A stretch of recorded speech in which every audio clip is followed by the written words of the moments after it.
¿Se ve mi pantalla? Sí, profesor. Ya, muy bien. Vamos a iniciar. Bueno, reiterando el saludo con todos. Muy buenos días. Espero que se encuentren bien. Eh, Vamos a iniciar con nuestra clase de hoy, martes 12 de noviembre, siendo las 8:29 de la tarde, empezando un poco tarde, como siempre, lamentablemente por las horas, los minutos que se queda la persona anterior, pero vamos a avanzar y esperemos terminar en el tiempo que nos corresponda, ¿sí?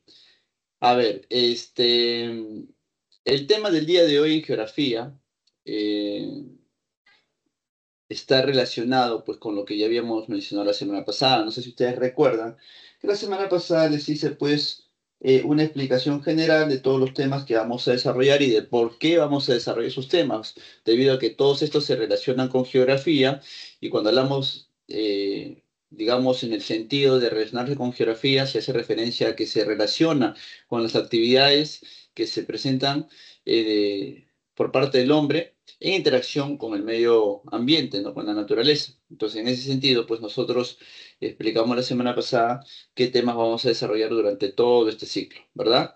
Así que, recordando ello, nosotros dijimos que estos días, la semana pasada, esta y la próxima semana, vamos a desarrollar temas relacionados a la geósfera. Pero ya les expliqué que no vamos a hablar de toda la geósfera, sino aquellos temas de la geósfera, ¿no? Que se relacionan pues con la interacción entre el hombre y la naturaleza. En ese sentido, pues habíamos comenzado a hablar sobre la geodinámica, ¿verdad? ¿Qué cosa era la geodinámica? Geo era tierra, dinámica movimiento. Por lo tanto, la geodinámica son los movimientos que se presentan en la tierra. ¿Está claro? Ahora, esta geodinámica habíamos mencionado que se dividían en dos movimientos. La geodinámica interna, los movimientos que se presentan dentro de la Tierra, o llamado también fuerzas endógenas, y la geodinámica externa, ¿no? Que vendrían a ser los movimientos que se presentan en la superficie terrestre, o geodinámica externa. ¿Está claro? Con relación a la geodinámica interna o fuerzas endógenas, ya lo hemos explicado la semana pasada. Estos movimientos de la geodinámica interna vendrían a ser pues el movimiento del diastrofismo y del magmatismo, ¿sí? Y bueno, pues habíamos dicho que estos movimientos de la geodinámica interna tenían como consecuencia, a ver, alguien que recuerde cuáles eran las consecuencias de la geodinámica interna.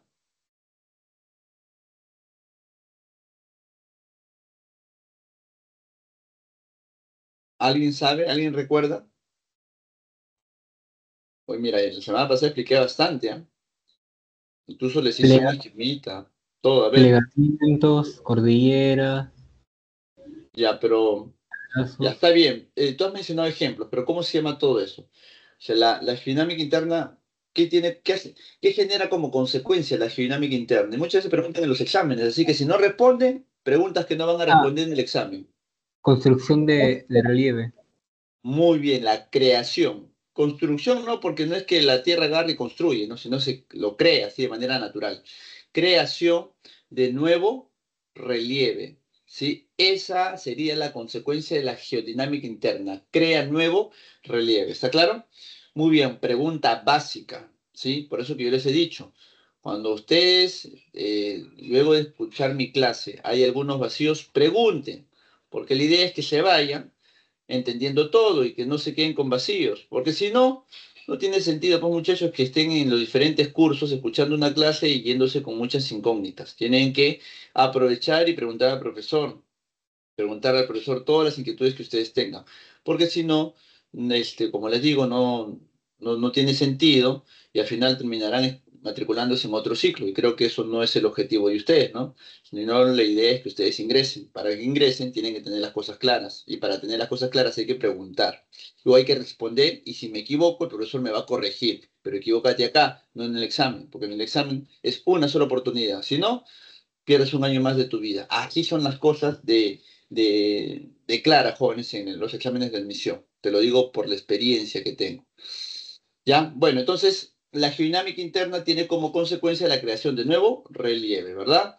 Ya, por otro lado, dijimos que la geodinámica interna se presenta geodinámica interna. ¿Dentro? ¿Dentro de qué? Dentro de la geósfera. ¿Está claro? Ahora, hablando de la geósfera, pero ¿de qué parte? O sea, de la corteza y manto superior. Por otro lado, tenemos la geodinámica externa. La geodinámica externa son movimientos que se presentan ¿en dónde?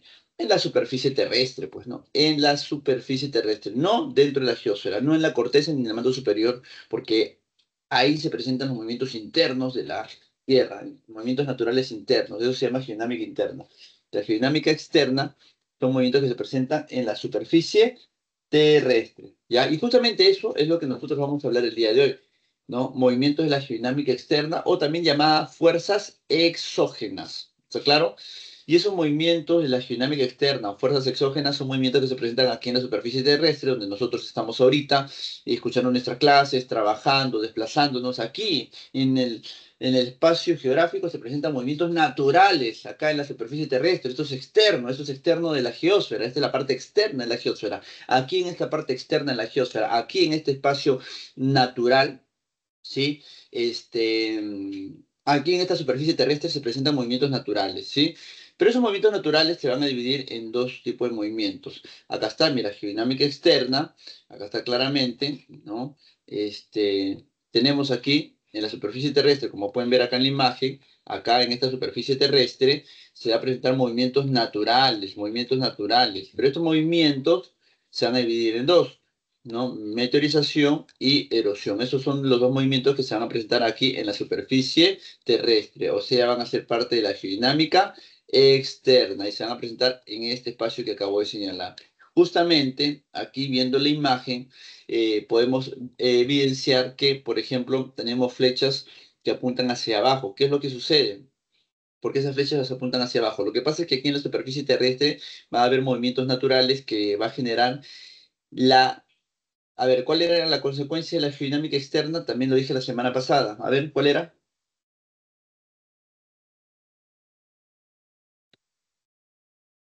La destrucción de los relieves creados por la geodinámica interna. Muy bien, excelente, muy bien, muchacho, muy bien, excelente. La geodinámica interna, como bien lo has dicho hace un rato, eh, esos movimientos internos hacen que se cree nuevo relieve, pero ese nuevo relieve se evidencia en la superficie terrestre, ¿verdad? Yo le pregunté la semana pasada, ¿cómo es la superficie terrestre? ¿Es plana? No, no es plana. No es plana como un tablero, sino que hay diferentes formas que se van a presentar en la superficie terrestre. Por ejemplo, una montaña, un cerro, un tablazo, son formas pues, que se presentan aquí en la superficie terrestre. Eso hace que la superficie terrestre no sea plana. Pero ¿por qué se formaban esas montañas, esos tablazos, esas cordilleras? Por la geodinámica interna. Movimientos internos generan que en la superficie terrestre comience a deformarse, comience a formarse elevaciones como cordilleras, hundimientos como depresiones. Y justamente esos son los relieves formados por la geodinámica interna, que al formarse generan que la superficie terrestre no sea plana y más bien presente diversas formas. Pero esos relieves diversos que se van a formar por la geodinámica interna, estas diversas formas como cordilleras, montañas, tablazos, etcétera, van a ser destruidas o moldeadas por movimientos que se van a presentar aquí en la superficie terrestre. Estos movimientos en la superficie terrestre se llaman geodinámica externa. Estos movimientos naturales lo que van a generar es que se va a erosionar, van a destruir la cordillera, la montaña, los tablazos, van a erosionar todo, haciendo que estos movimientos de la geodinámica externa generen poco a poco una modelación en el relieve. ¿De qué manera? Que si tenemos cordillera, al destruirla, se destruye por algún pedazo de cordillera, otro pedazo, otro pedazo, otro pedazo, y así se va achatando la cordillera y va a comenzar a tornarse plano. O sea, profe, la geodinámica externa, al destruir los relieves, buscan formar una superficie plana. Claro, pues porque al destruir esa montaña, al erosionarlo, lo que estás haciendo es que se erosiona y se va desapareciendo la montaña. Y si solamente, ojo, si solamente tuviéramos geodinámica externa, al pasar los miles, millones de años, va a llegar un momento en donde la superficie terrestre va a comenzar a tornarse plana. Toda la superficie terrestre. Y esa sería la consecuencia de la geodinámica externa. Destruye o moldea la superficie terrestre, conllevando a que ésta se vuelva plana. Pero eso nunca va a pasar. ¿Por qué? Porque los dos movimientos se van a presentar al mismo tiempo, tanto geodinámica interna como geodinámica externa. Mientras que la geodinámica externa comience a erosionar los diversos relieves formados por la geodinámica interna, la geodinámica interna seguirá formando nuevos relieves, más relieves, otros relieves. Entonces, mientras se va formando unos relieves, por otro lado se van destruyendo los relieves. ¿Me dejo entender? Y eso hace que se mantenga todo en un equilibrio. Por eso es que aquí nos dice lo siguiente con relación a la geodinámica externa. Tiene lugar en la superficie terrestre, claro, porque son movimientos naturales que se dan en la superficie terrestre. ¿Sí? Entonces dice acá, tienen lugar en la superficie terrestre o en sus proximidades. ¿Sí? O en sus proximidades.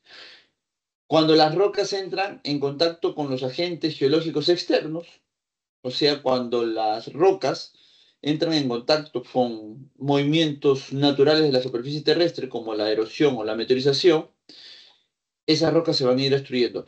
Pero de repente él dirá, profesor, pero a ver un momento, usted está diciendo que la geodinámica externa destruye el relieve, montañas, cordilleras, al presentarse en la superficie terrestre y también al presentarse movimiento de la geodinámica externa, estos comienzan a erosionar, a meteorizar, a destruir estos relieves, volviéndolos producto de la erosión, de la destrucción, los comienza a volver plano, pues, ¿no? La superficie terrestre. Pero acá usted está diciendo que estos agentes externos entran en contacto con rocas, cuando las rocas entran en contacto con agentes geológicos externos, pero total, ¿no eran relieves? Ya, lo que pasa es lo siguiente. Todos los relieves que vemos en la superficie terrestre están hechos ¿de qué? De rocas. Todos los relieves son rocas. No hay ningún relieve que no sea roca. Todos los relieves existentes son rocas. Es por eso que dice, cuando las rocas entran en contacto con agentes geológicos externos, o sea, la montaña que es roca, los tablazos que son rocas, al ser erosionados por los movimientos de la geodinámica externa, como por ejemplo la meteorización, la erosión, hacen que estas rocas que conforman los tablazos, las montañas, comiencen a erosionarse. Al erosionarse se comienzan a tornar planos. Ah, o sea, las rocas que conforman los relieves son meteorizados o erosionados, generando que estos con el tiempo se vuelvan planos. Pero ¿por qué la superficie terrestre nunca se vuelve plano? Porque mientras se va dando la geodinámica externa, también se va dando la geodinámica interna. Mientras se van destruyendo algunos relieves, se van formando otros relieves. Por lo tanto, con ello concluimos también que en la geodinámica se dan al mismo tiempo todos los movimientos de la geodinámica interna y también los movimientos de la geodinámica externa. ¿Está claro? Entonces, esta geodinámica externa interviene en el moldeado del relieve a través de procesos geológicos. Cuando se refiere al moldeado, nos quiere decir que comienza a aplanarlo poco a poco, pero nunca va a llegar a aplanarse porque ya hemos dicho que se presentan al mismo tiempo geodinámica interna. ¿Ya? De este modo se esculpe el paisaje físico de la Tierra. Claro, al darse al mismo tiempo movimiento de la geodinámica externa e interna, o sea, toda la geodinámica, eso genera como consecuencia diversas formaciones aquí, pues, en la Tierra. ¿Por qué la superficie terrestre presenta las diversas formas que tú y yo conocemos? Eso es producto a movimientos de la geodinámica. ¿Eso qué implica? Tanto interna como externa, endógenas o exógenas. Jóvenes, hasta ahí he explicado detalladamente toda esta parte de la dinámica. Les pregunto, ¿lo han entendido? ¿Sí o no? Sí, profesor. Ya, muy bien. Entonces vamos ahora sí de lleno con todo a hablar de la geodinámica externa, que son movimientos naturales que se presentan aquí en la superficie terrestre que acabo de señalar. En toda la superficie terrestre se presenta movimiento de la geodinámica externa, los cuales se dividen en dos, meteorización y erosión. Empezamos con la meteorización, que va a ser de dos tipos, física y química. Ya te he dicho que la dinámica externa son movimientos que van a, digamos, moldear o destruir las rocas. ¿Y por qué digo las rocas? Porque ustedes ya saben que los relieves, todos los relieves están hechos de rocas. Por lo tanto, cuando hablamos de la meteorización, este es un proceso en donde las rocas se van a fragmentar. Por eso es físicamente. Una roca se fragmenta, se rompe en dos y tenemos dos pedazos de roca. Uno y dos. Se está fragmentando. En cambio, cuando hablamos de meteorización química, acá la roca no se fragmenta, sino se comienza a descomponer, degradar. Poco a poquito se va degradando, degradando, degradando y va desapareciendo la roca. ¿Me dejo entender? Por eso es que acá dice que la meteorización destruye y descompone las rocas sólidas de la superficie al entrar en contacto con la atmósfera, la hidrosfera y la biosfera. Se efectúa in situ o en el lugar. Este proceso de meteorización es un proceso que se da in situ, o sea, la roca se meteoriza en el lugar.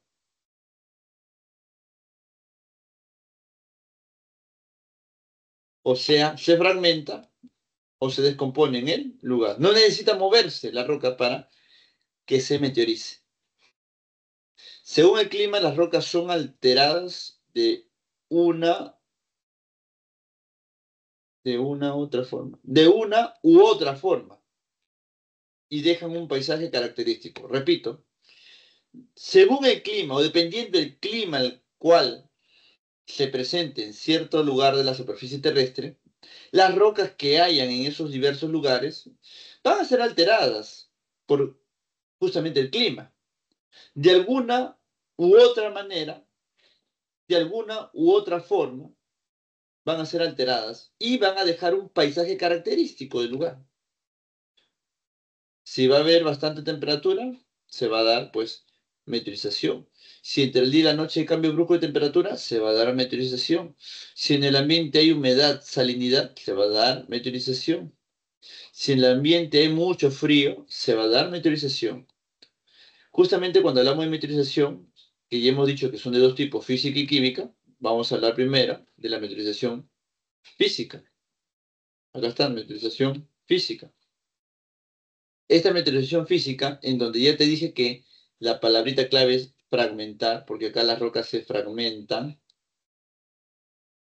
Las rocas acá se van a fragmentar por cuatro causas: temperatura, hielo, sales y seres vivos. Por ejemplo, cuando es producto del hielo se llama crioclastía o también llamado gelifracción. Se llama crioclastía o gelifracción. ¿Está claro? Ahora, ¿cómo se da esto?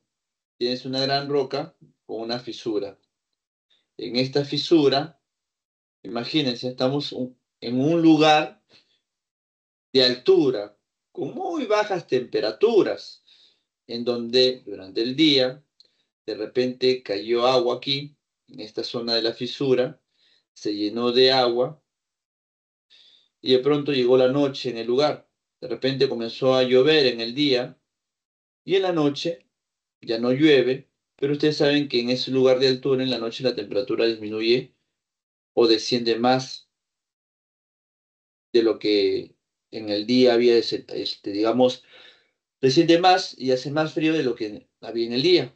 Entonces, si estamos en un lugar de altitud, donde hay mucho frío, porque es altura, y de pronto llueve, y en una roca en la fisura se llena de agua, y llega la noche, y la temperatura desciende más de lo que ya había durante el día. ¿Eso qué va a generar en esta agua que se va a quedar en la fisura de la roca? Va a generar que, producto de la baja temperatura, esta agua se congele. Y si se congela el agua, si se congela, va a aumentar su volumen. Y al aumentar su volumen el agua, ejerce fuerza en la fisura de las rocas hacia los costados, haciendo que esa fisura que había en la roca, poco a poco, vaya creciendo más y más, hasta llegar a un punto en donde la roca se va a fragmentar en dos pedazos distintos, ¿sí? En dos pedazos distintos. Ahí está. Ahí, en dos pedazos distintos. Vamos a borrar, está feo esto. Entonces, ¿qué pasó con la roca? Se ha fragmentado cada vez más y más. Y al final, pues, producto de esta este, fragmentación, pues, la roca se divide en dos pedazos distintos. ¿Qué pasó con la roca? Se rompió en dos, o sea, se fragmentó. ¿Producto de qué? Del agua que había entrado en la fisura. ¿Qué pasó con el agua? Se congeló. Y ustedes saben que el agua, cuando pasa de estado líquido a sólido, su volumen aumenta. Y al aumentar el volumen, ejerce fuerza hacia los costados, como hemos señalado aquí. Las dos flechas, uno hacia la derecha, otro hacia la izquierda. Y eso ha generado que poco a poco la roca se fragmente. ¿Está claro? ¿Entendieron? Sí, Sí, profe. profe. Muy bien. Ahora vamos con la temperatura. Miren aquí. Acá fue el hielo. Acá fue el hielo. Y acá es la temperatura. ¿Qué pasa acá con la temperatura? Cambios bruscos de temperatura. Durante el día, un sol muy fuerte. 40, 50 grados de temperatura durante el día. Durante la noche, frío. Mucho frío. Debido a que el lugar está lejos de zonas que sirven como termorreguladores. Entonces, durante el día, mucho calor. Durante la noche, mucho frío. Entonces, la roca va a estar expuesto a cambios bruscos de temperatura entre el día y la noche. Durante el día, 40 grados de temperatura. En la noche, 6 grados de temperatura. ¿Eso qué va a generar? 6 grados de temperatura en la noche, 40 grados de temperatura en el día. Esos son cambios bruscos. Entonces, la roca tiene la capacidad de dilatarse y contraerse. Con la temperatura se dilata hacia los costados.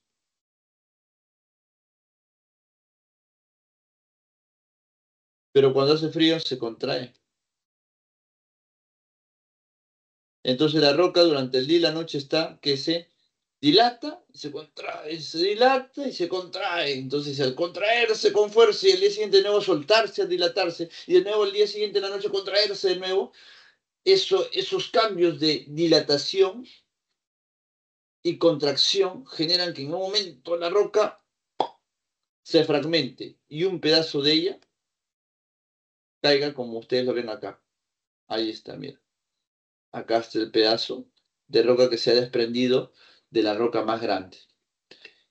Eso sería una fragmentación de la roca producto de la temperatura. Se llama termoclastía. Otro caso.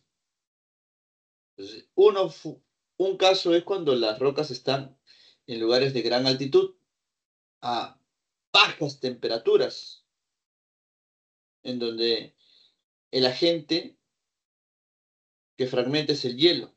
En el otro caso es un lugar donde está a cambios bruscos de temperatura entre el día y la noche. Eso genera también otro tipo de meteorización física. Pero acá hay otro caso, en donde las rocas están cerca al mar. Y al estar cerca al mar, la humedad y la salinización salen. Al salir la humedad y la salinización, o mejor dicho, al salir la humedad con las sales, estas se van a impregnar en las rocas, obviamente que están en el litoral, ¿no? No el que está pues lejos del litoral, sino las rocas que están cerca del litoral van a ser, van a recibir las sales, que están acá las sales, del mar, lo van a recibir. Y esas sales, que más o menos van a llegar así, a ver, voy a...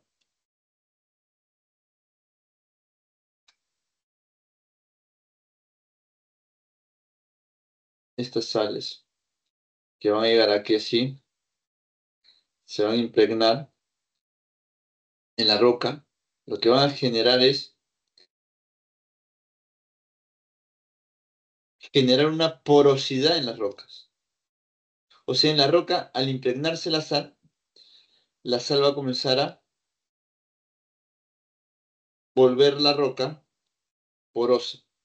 La misma sal comienza a fragmentar la roca, porque al volverla porosa, la roca comienza a debilitarse y llega un momento en donde la roca se va a fragmentar, a romper, producto de las sales que vamos a encontrar aquí, que va a debilitar la roca. La sal lo debilita, lo deja porosa.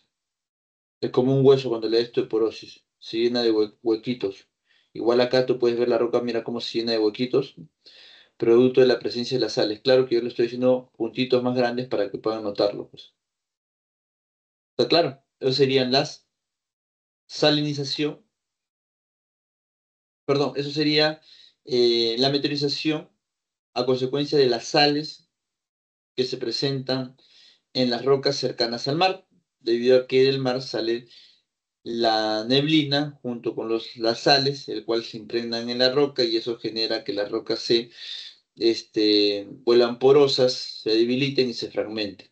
Ese proceso de meteorización física se llama haloclastía. Y finalmente tenemos la bioclastía, bio de vida, o sea, acá los seres vivos generan la fragmentación de las rocas. ¿Qué seres vivos? Las plantas, por ejemplo, como pueden ver acá, aquí las plantas, las raíces, ingresan por fisuras de roca. Y al ingresar por las fisuras, ¿qué genera?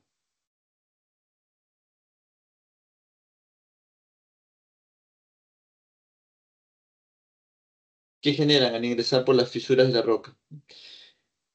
Ustedes saben que, por ejemplo, los árboles, sus raíces van extendiéndose, van expandiéndose, pero la punta de la raíz de un árbol ingresa por cualquier fisura. Una vez que ingresa, por ahí se mete, y conforme va ingresando más y sale por otro lado, la raíz también se va engrosando poco a poco. Y esa raíz que se va engrosando poco a poco, al estar dentro de la fisura de cierta roca, va a generar que al engordarse la raíz, ¿no? Que está dentro de una fisura, al engordarse, va a generar que la roca, como va a estar en la fisura, va a generar que la roca se fragmente en dos pedazos, ¿no? Por ejemplo, miren, acá tenemos nosotros, a ver, tenemos aquí, ¿ya? Una roca y acá está la otra roca. Por aquí se ha metido, ¿sí? Se ha metido la raíz, acá está, por acá se ha metido y ha generado que ambas rocas, perdón, que la roca se rompa en dos pedazos, porque al entrar la raíz, esta raíz se engruesa y comienza a empujar dentro de la fisura la roca hacia los costados, generando que ésta se fragmente. Entonces, eso sería una meteorización física en donde el causante son los seres vivos, en este caso serían las plantas. Otro sería en donde los animalitos también generen una fragmentación de las rocas. Entonces, eso sería la meteorización física, jóvenes. Vamos a hablar ahora de la meteorización química. Y cuando hablamos de la meteorización química, acá hablamos que las rocas se descomponen químicamente. Se descomponen químicamente las rocas. Por eso se llama meteorización física. Por eso se llama así. Meteorización química porque las rocas descomponen sus componentes químicos, generando justamente la descomposición de la misma. Una forma como se descomponen los objetos serían, por ejemplo, y acá lo van a entender fácilmente, ¿ah? Imagínense que tenemos un balde en este momento con agua y tenemos un pedazo de fierro nuevecito, un pedazo de fierro muy nuevo. Entonces, ¿qué pasa si yo introduzco ese pedazo de fierro en el balde con agua? Y de pronto vuelvo, pues, el otro año, un día como hoy, 12 de noviembre del 2025. La pregunta es, ¿cómo crees tú que estará ese fierro que dejé dentro del balde con agua? Va a estar oxidado. ¿Y qué implica eso? Que el fierro se ha descompuesto químicamente. ¿Y eso qué implica? Que al descomponerse químicamente, implica que los componentes químicos que generan o generaron que el fierro se mantenga duro, fuerte, sólido, con un color determinado, producto del agua, esa composición química del fierro se ha ido cambiando, modificando, afectando, descomponiendo. Y obviamente al descomponerse químicamente cualquier objeto, las características del objeto, sean físicas o no físicas, se van a evidenciar, ¿no? Por ejemplo, cuando el fierro se descompone químicamente, producto de la presencia del agua, se oxida, en otras palabras, porque eso se llama oxidación en ese proceso. Cuando el fierro que estaba dentro del balde con agua se oxida, o sea, se descompone químicamente, eso se evidencia, ¿sí? Un ratito, por favor.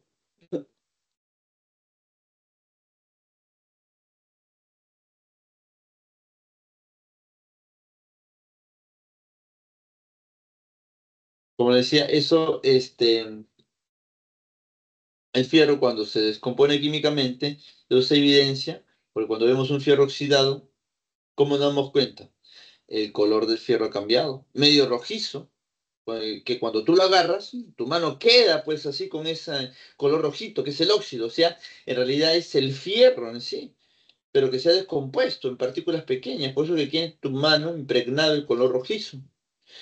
Agarras el fierro y ya no está grueso, está delgadito, delgadito está, a punto de romperse. Lo das vuelta, con tu mano el fierro lo doblas y lo vas a poder doblar porque perdió su fortaleza, su dureza. Entonces, se evidencia pues que se ha descompuesto químicamente el fierro. O sea, el fierro, al tener una variación de sus componentes químicos, eso se va a evidenciar, pues, ¿no? Tanto en el color, en la dureza, en el grosor. Sí, eso es debido a que el fierro se ha descompuesto químicamente. Y todos los objetos que nosotros vemos tienen una composición química, pues que lo hacen de las características que nosotros vemos. El fierro es duro, sólido, compacto, ¿sí? Elástico debido a su composición química. ¿Me dejo entender? Lo mismo sucede con las rocas. Las rocas también se van a descomponer químicamente, o sea, van a cambiar sus características físicas debido al cambio o descomposición químico que van a tener estas rocas. Pero aquí, ¿cuáles van a ser los agentes que van a generar esa descomposición química en las rocas? Uno va a ser el agua. A eso se va a llamar, cuando el agente es el agua, eso se llama hidrólisis. Entonces, la roca que está acá, en donde en un primer momento había un poco de agua, esa agua, al pasar los años, millones de años, irá haciendo un hueco, irá descomponiendo químicamente la roca, generando un hueco que poco a poco se va, digamos, haciendo más grande y más profundo en la roca. Al final, ¿qué tenemos? Tenemos esta imagen que está acá. Ustedes claramente ven en esta parte, acá se ve claramente el agua. Ahí hay agua y se ha hecho un hueco ahí en la roca. ¿Qué ha pasado? Lo que ha pasado es que el agua ha descompuesto químicamente la roca. Por eso se llama hidrólisis, es donde el agua descompone químicamente la roca. Acá, por ejemplo, dice, ¿no? La meteorización química es la descomposición del material presente en las rocas. O sea, claro, las rocas se modifican químicamente, ¿no? Lo cual produce la transformación química de la roca, o sea, su alteración y la pérdida de su cohesión, pues, ¿no? Por la acción de algunos agentes. En este caso, estos algunos agentes son el agua, el dióxido de carbono y el oxígeno. Profe, el agua y ya, o sea, hay agua y descompone químicamente aquí la roca. Y el dióxido de carbono, profe, el dióxido de carbono lo encontramos en el ambiente, ¿no? Hay óxido de carbono acá. O sea, es un gas contaminante, encontramos, o sea, en toda la superficie terrestre, todas las rocas están siendo meteorizadas químicamente por el dióxido de carbono. Bueno, se puede decir que sí, solamente que hay algunos lugares en donde tenemos más dióxido de carbono que en otros. Por ejemplo, tú te vas a las alturas, en zonas muy altas de la cordillera, no encontramos dióxido de carbono, como por ejemplo aquí en Lima, cerca al litoral. Acá sí hay bastante dióxido de carbono debido a que a la presencia humana, a la emisión de los gases por actividades del hombre. En cambio, en las zonas altas de la cordillera, ni presencia humana hay. Por eso que el dióxido de carbono no llega ahí, como sí acá, ¿sí? No llega ahí, en las partes altas. Por lo tanto, en las partes bajas, las rocas van a ser descompuestas químicamente por este gas del dióxido de carbono, ¿sí? Y al ser descompuestos químicamente, las rocas por el dióxido de carbono generarán pues un espacio hueco, ¿no? En la roca o en la superficie terrestre. En las rocas son parte de la superficie terrestre. Como por ejemplo aquí en esta imagen, ¿no? En donde vemos toda una cueva que se ha formado aquí pues por el dióxido de carbono. Ese proceso se llama a ese proceso se le llama carbonatación, mientras que el proceso en donde el agua, ¿no? que descompone la roca se le llama hidrólisis, ¿sí? Entonces, en este primer caso, la roca está cerca a lugares húmedos. En el segundo, la roca está en lugares donde hay bastante gases de dióxido de carbono. Y por último, en este otro, las rocas están en lugares donde hay bastante oxígeno, lo que genera una oxidación en las rocas, así como en el fierro, ¿no? Mira cómo las rocas son meteorizadas químicamente. Mira cómo se oxidan las rocas. Justamente también aquí las rocas comienzan a tornarse de un color medio rojizo, ¿sí? En donde pierde su grosor, su color, su dureza las rocas, como pueden ver aquí, miren. Ahí está. Meteorización química por el oxígeno. Eso se llama oxidación. Entonces, esos son, digamos, los tipos de meteorización química, en donde en cualquiera de estos la roca va a sufrir una alteración química, una alteración química en sus componentes, producto de el agua, dióxido de carbono o el oxígeno. Eso generará justamente la descomposición química de las rocas. Muy bien, jóvenes, con eso estaríamos terminando la meteorización y pasamos ahora a hablar de la erosión. En el caso de la erosión, este es un proceso, a diferencia que en la meteorización, que era un proceso in situ, que se daba en el lugar, en la erosión, no es un proceso que se da en el lugar. O sea, no es un proceso in situ, sino más bien es un proceso dividido en tres momentos: desgaste, transporte y depositación o sedimentación. O sea, es un proceso que se da en diferentes lugares. Por eso es que dice que la erosión es un conjunto de fenómenos exteriores que modifican las formas de relieve creadas por la geodinámica interna. Bueno, eso ya lo hemos visto, ¿sí? En donde los agentes son diversos. Por ejemplo, el agente erosivo puede ser un río que puede erosionar las rocas, las olas del mar puede erosionar también las rocas, los vientos pueden erosionar las rocas, los glaciares también pueden erosionar las rocas y las lluvias también pueden erosionar las rocas. Entonces, por lo tanto, acá tenemos 5 agentes erosivos, en donde la erosión se va a dar en momentos distintos, en los 5 casos. ¿Está claro? Empezamos a hablar de la erosión, en este caso los procesos erosivos. Ya, antes de la erosión vamos a mencionar que hay esta erosión como te mencionaba, se da en diferentes momentos, se da en 3 momentos distintos, que lo he mencionado, pero acá está de nuevo. Mira, un primer proceso sería el desgaste, la desintegración de la roca o el desgaste de la roca, producto del agente erosivo, que puede ser el río, puede ser el viento, río, glaciares o el mar. Entonces, esos son tipos de erosión. Todos los 5 tipos de erosión, en su primer paso, se llama paso 1, generan un desgaste, una desintegración de las rocas. Luego tenemos el transporte o acarreo, que es el paso número 2, que es el desplazamiento de los materiales erosivos del paso 1, ¿hacia dónde? Hacia el paso número 3. ¿Quién lo traslada? El paso 2 lo traslada, o sea, el transporte. Y aquí tenemos pues el paso número 3. Acá está. Paso número 3, que vendría a ser en este caso la sedimentación o depositación. Aquí esas rocas que han sido desintegradas acá, ¿sí? Estas rocas que han sido desintegradas, esa desintegración de las rocas va a ser llevada por el transporte o acarreo hacia, ¿hacia dónde? Hacia un lugar determinado. O sea, esa roca erosionada va a ser llevada, trasladada hacia un lugar determinado y ahí lo va a depositar. Entonces, eso se llama depositación o sedimentación, paso 3. Paso 1, desgaste o desintegración. Y paso 2 es el transporte, traslado de esos sedimentos del lugar 1 ¿hacia dónde? Hacia el lugar 3. De aquí hacia acá. ¿Sí? Tiene que trasladar en este caso el paso número 2. ¿Está claro? Muy bien. Muy bien. Ahora, acá está pues claramente, ¿no? Cuando hablamos de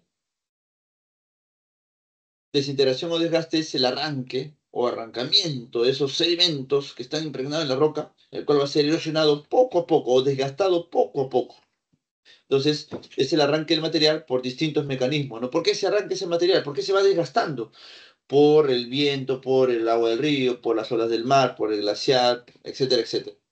En donde ese material va a ser desplazado, ¿sí? Y va a ser llevado ¿hacia dónde? Hacia otro lugar, el cual se acumulará en ese nuevo lugar. Ahí se acumulan los materiales erosionados en las zonas bajas. ¿Está claro? Muy bien. Ahora sí, vayamos a ver los diferentes tipos de erosión. Ya conocemos el paso 1, de nuevo, paso 2, paso 3. Algo adicional que quiero mencionar es que en el paso 1, producto del desgaste, puede crearse un nuevo relieve producto del desgaste. Repito, producto del paso número 1 puede formarse algún tipo de relieve producto del desgaste. No siempre, en algunos casos, el desgaste puede generar la creación de un nuevo relieve. Y si se diera ese caso en donde producto del desgaste se da la creación o formación de un relieve, ese relieve formado por el desgaste, ¿sí?, de la roca, sería un relieve por degradación, así se llama. Sería un relieve por degradación.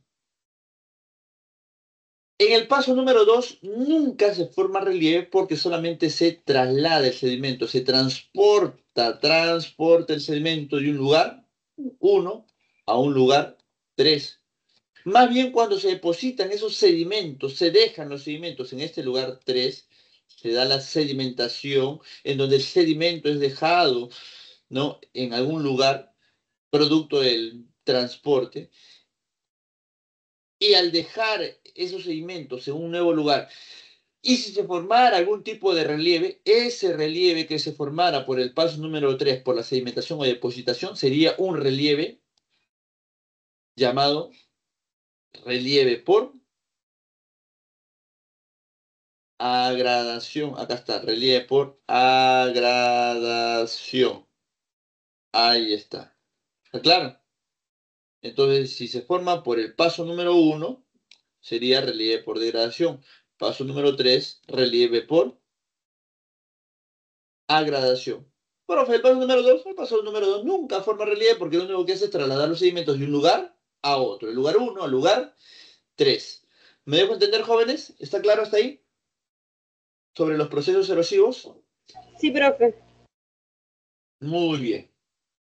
Ahora sí, vayamos a hablar ya de los diferentes tipos de erosión para terminar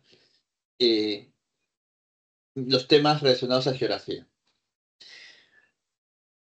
Un tipo de erosión es la erosión fluvial, en donde el agente erosivo es el río, ¿ya? El río. El río, cuando se desplaza hacia su desembocadura, en ese desplazamiento puede erosionar la superficie terrestre.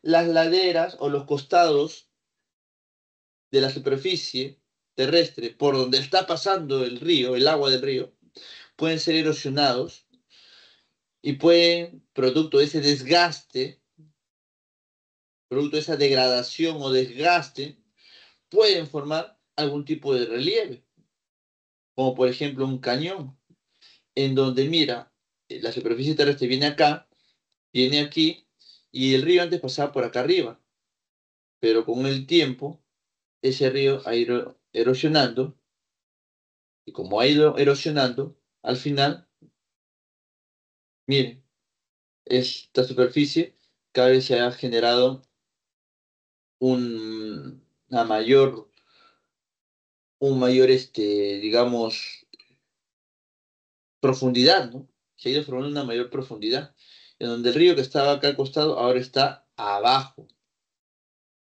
Y este río cada cierto tiempo aumenta su caudal. Cuando aumenta su caudal, se genera erosión. Una vez que disminuye el caudal, queda así como ahorita, aguas más tranquilas. Pero cuando aumenta su caudal y genera una erosión, esta zona se va haciendo cada vez más profunda. Y esta entrada como garganta, así con gran profundidad, se le llama, no se le llama, acá está su nombre, se le llama cañón. Eso sería un cañón. Cañón que se formó producto de la degradación de la superficie terrestre a consecuencia de un río, del pase del río. ¿Está claro? Entonces sería un relieve formado por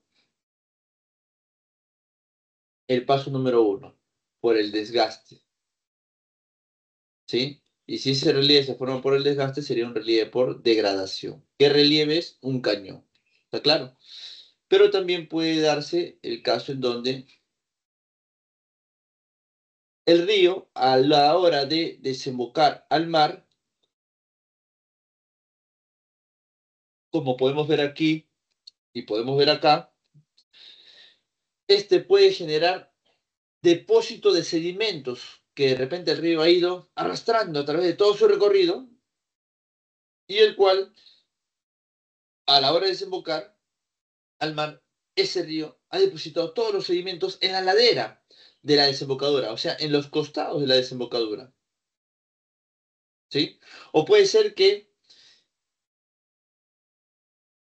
el río, a la hora de desembocar, se divida en dos o más brazos.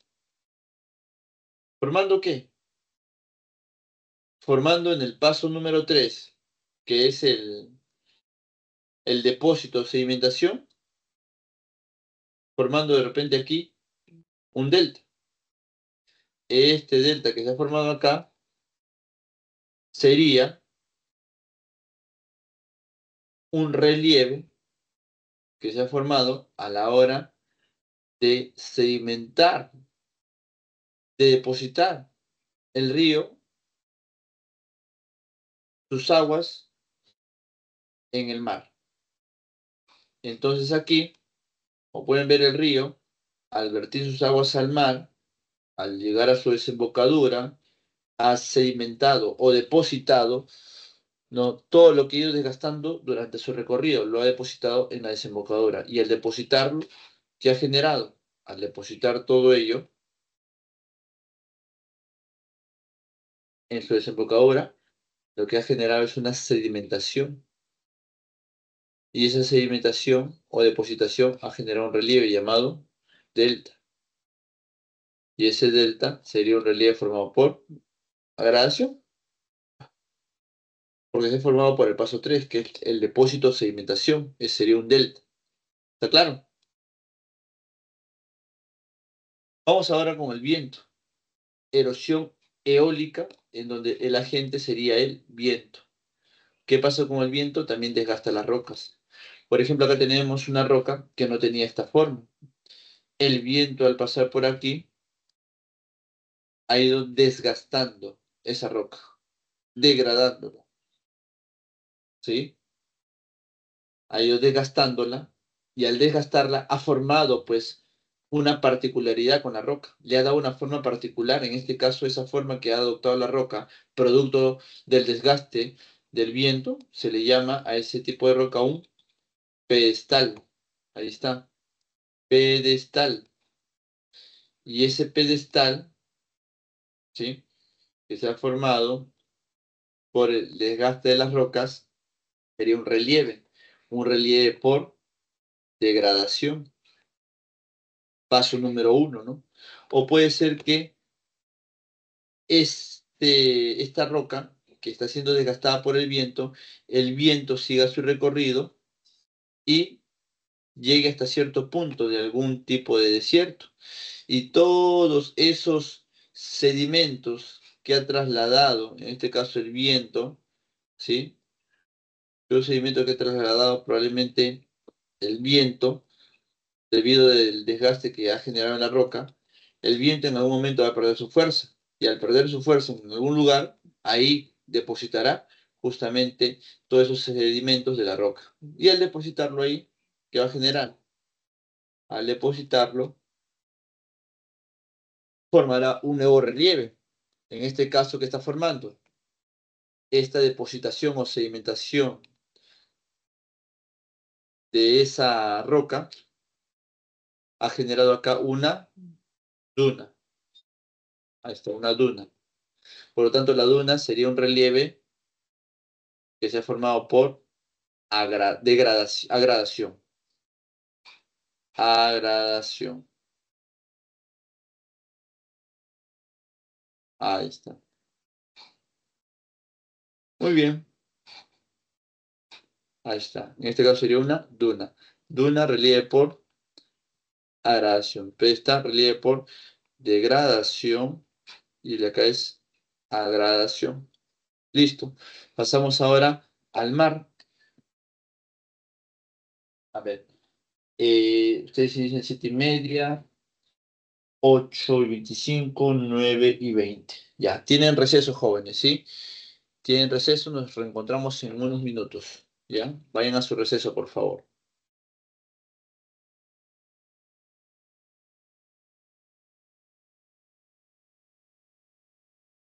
Listo, jóvenes, continuamos. Entonces, nos quedamos en erosión marina, y aquí en erosión marina, como el nombre indica, es justamente el mar, pero exactamente las olas del mar lo que van a generar la erosión. ¿Quién erosiona? Las olas del mar.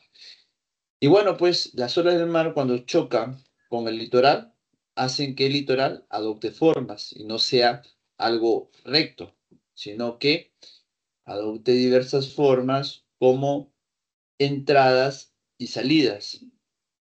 En ese sentido, puede justamente las olas del mar desgastar, erosionar, desgastar el litoral, formando bahías, formando golfos, formando puntas.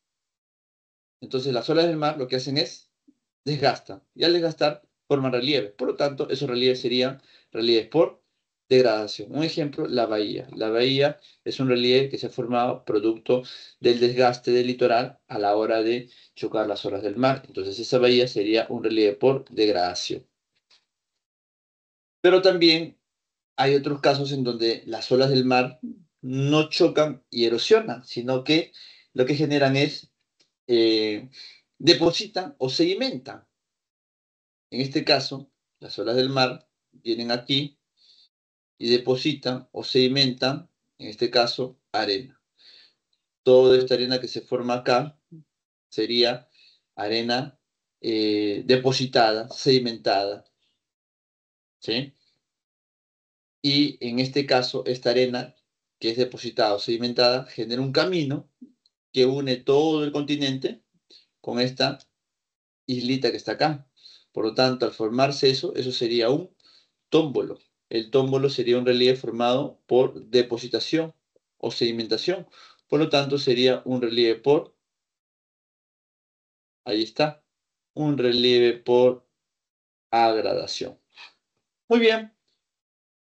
Profe, las playas, bueno, las playas sería también, las playas, ¿qué cosa es? Es depósito de arena en el litoral. Por lo tanto, si es depósito de arena en el litoral, al ser depósito es sedimentar. Por lo tanto, sería las playas un relieve por agradación, debido al depósito o sedimentación de la arena en el litoral, producto de las olas del mar, tanto las playas de arena como las playas de roca. Luego tenemos los glaciares. En el caso de los glaciares, también se da un desgaste producto del glaciar, ¿no? Por ejemplo, acá todo esto estaba lleno de glaciar. El glaciar, al producto de la gravedad, fuerza de gravedad, toda esa nieve, pues, ha ido cayendo, generando una zona, digamos, denudada, limpia, entre una cordillera y otro. O sea, aquí el glaciar, al caer, lo que hace es limpiar todo lo que hay en esta zona de aquí, que lo voy a marcar de color celeste. Toda esta zona va a ser limpiada por el glaciar que va a ir cayendo, va desgastando todo lo que está ahí. Al desgastarlo limpia y genera un espacio así amplio, ¿no? Amplio, algo llano, el cual genera que el hombre pueda construir por ahí sus pistas, carreteras que te permiten pasar de una región, puede ser costa, hacia la sierra. Entonces, eso sería un paso o abra. El abra sería un relieve formado por el desgaste de esta zona de acá gracias a los glaciares. Ese desgaste hace que esta zona se quede limpia y el hombre pueda construir sus carreteras, el cual pase de una región a otra. Entonces, eso sería justamente paso o abra, porque permite pasar, ¿no?, de un lugar a otro, o abra porque es un lugar abierto. Pero ¿por qué se forma ese paso o abra? Debido al desgaste, ¿no?, que se va a formar ahí en esa zona gracias a los glaciares. Por lo tanto, sería el paso o abra un relieve por degradación. En cambio acá,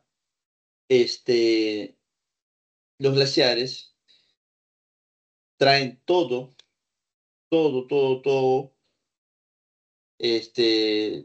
las rocas que hay en su recorrido desde la parte alta hacia las partes bajas, depositándolos en estas zonas de aquí. Y todo este depósito de acá es no solamente hielo, sino es hielo con rocas y todo tipo de todo tipo de, digamos, de objeto rocoso que hay en el camino, ¿no? Ha sido denudado, desgastado desde las partes altas y han sido depositadas, sedimentadas en las partes bajas. Al depositarse o sedimentarse en las partes bajas, eso se va a llamar ¿cómo? Eso se llama morrena. Por lo tanto, la morrena es un relieve por depositación o sedimentación. Por lo tanto, la morrena es un relieve por agradación. ¿Está claro? Y finalmente tenemos la erosión kárstica. Ah, no, falta uno más. La erosión kárstica es, en este caso, el agua subterránea. El agua subterránea, ¿no?, lo que va a generar es la humedad, el agua en sí va a desgastar, ¿sí?, las rocas, en este caso rocas débiles, como por ejemplo puede ser rocas calizas, van a ser desgastadas por el agua subterránea y eso generará grandes cuevas, cavernas, pues, ¿no? El agua generará, pues, la humedad, el agua en sí comienza a desgastar las rocas generando cuevas cavernas, por lo tanto las cuevas, ¿no? o cavernas van a ser formados por el desgaste de las rocas producto de la presencia del agua subterránea. Por lo tanto, las cuevas y cavernas sería un relieve por degradación.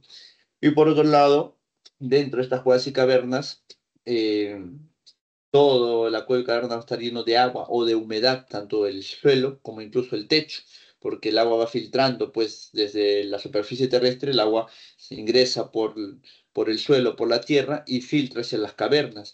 Y al filtrar el agua hacia las cavernas, ¿no? El agua, al comenzar a filtrar hacia las cavernas desde el techo, comienza a desgastar, ¿sí? Por un lado las rocas, pero por otro lado también comienza a juntar los sedimentos que hay en los techos, los comienza a juntar dándole formas como las que ven acá, dándole estas formas en punta.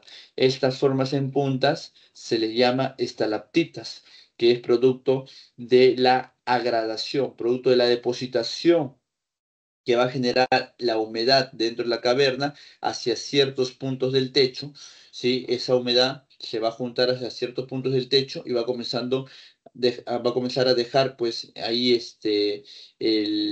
las rocas no sedimentadas, ¿no? Las pequeñas partículas lo va a comenzar a dejar en ciertos puntos del techo y poco a poco estos van a ir adoptando estas formas medias puntas, ¿no? Por lo tanto, esto sería un relieve formado por depositación, ¿sí? de los sedimentos que la humedad del agua que dentro de las cavernas va a ir formando. Ahora, estas puntas irán creciendo y en algunos casos son del techo y otros casos surgen del suelo. Y en otros casos se juntan el techo con la del suelo y pues tenemos, por ejemplo, las estalactitas, que son las del techo, las estalagmitas, que son los del suelo, y los estalagnatos, que es la unión de uno y una estalactita con una estalagmita, ¿sí? Todos esos son relieves por depositación, por lo tanto, son relieves por agradación, ¿sí? Finalmente tenemos las lluvias. Las lluvias, así como en las superficie terrestre tenemos rocas que son parte de la corteza, que son débiles y son susceptibles a la humedad del agua, por lo cual se generan cuevas y cavernas. También en la superficie terrestre tenemos rocas muy débiles que cuando llueve, ¿qué es lo que sucede? La lluvia, las gotas de lluvia al caer comienzan a generar en la superficie terrestre ciertas hendiduras, ¿sí? ciertas entradas, debido a las gotas de lluvia que caen, ¿no? hacia la superficie terrestre. Estas aguas de lluvia caen, ¿no? y se generan aquí hendiduras, como pueden ver acá, estas hendiduras.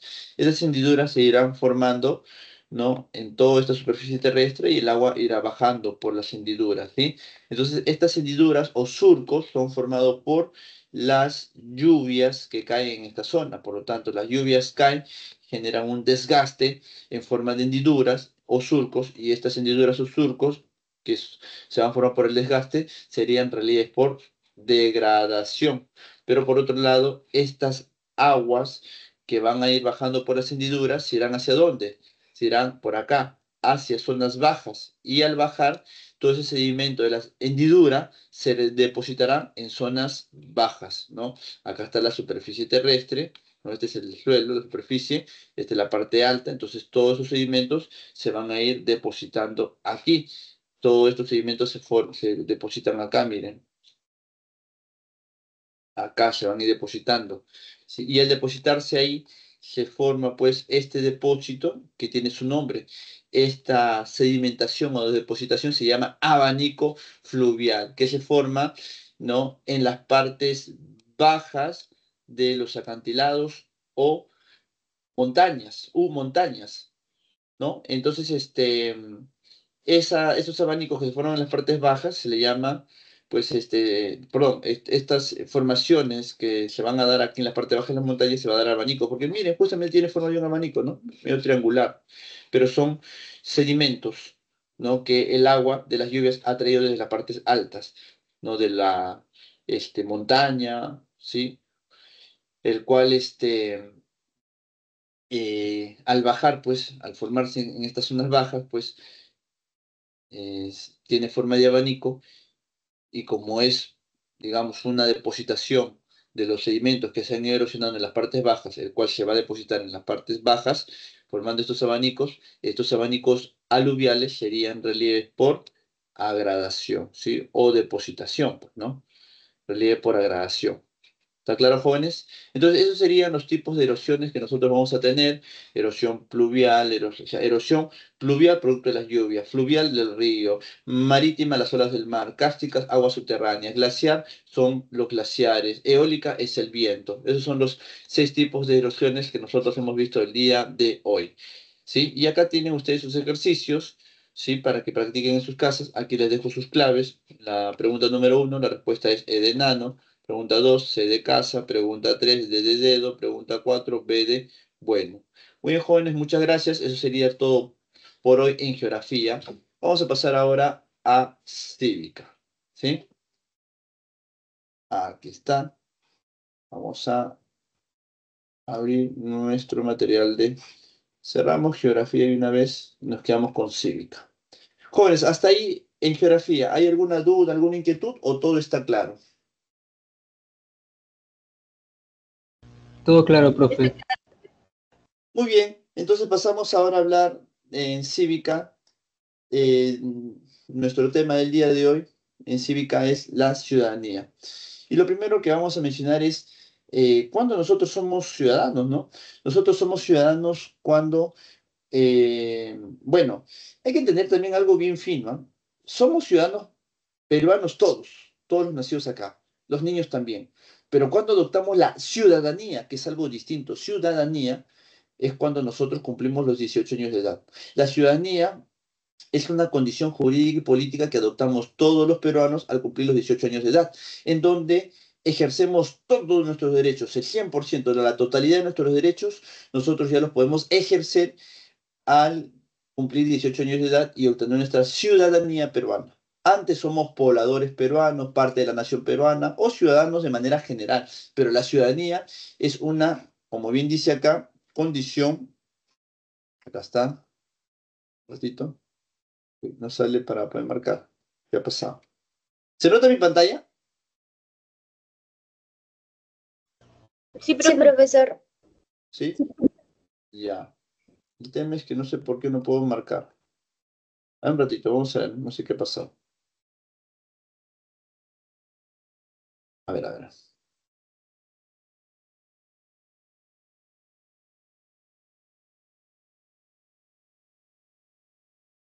Ahora sí, ya.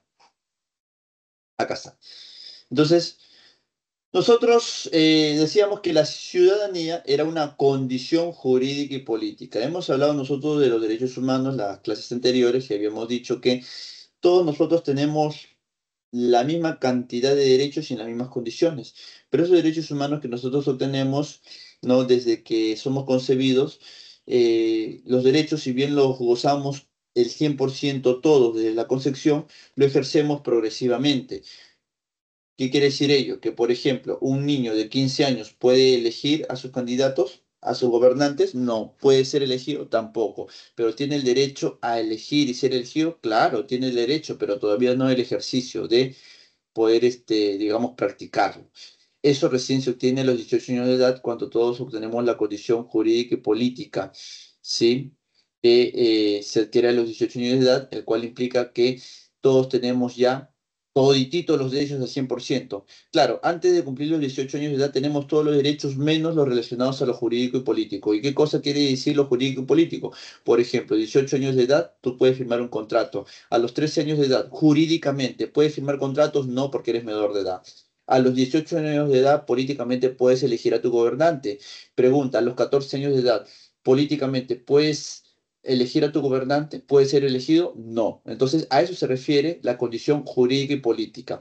¿Sí? A los 18 años de edad ya tenemos condición jurídica y política. Jurídica te habla en base a términos jurídicos legales, firma de contratos, casarte, matrimonios, obtener tu brevete, eso no lo puedes tener a los 12 años, 13 años, ¿te das cuenta?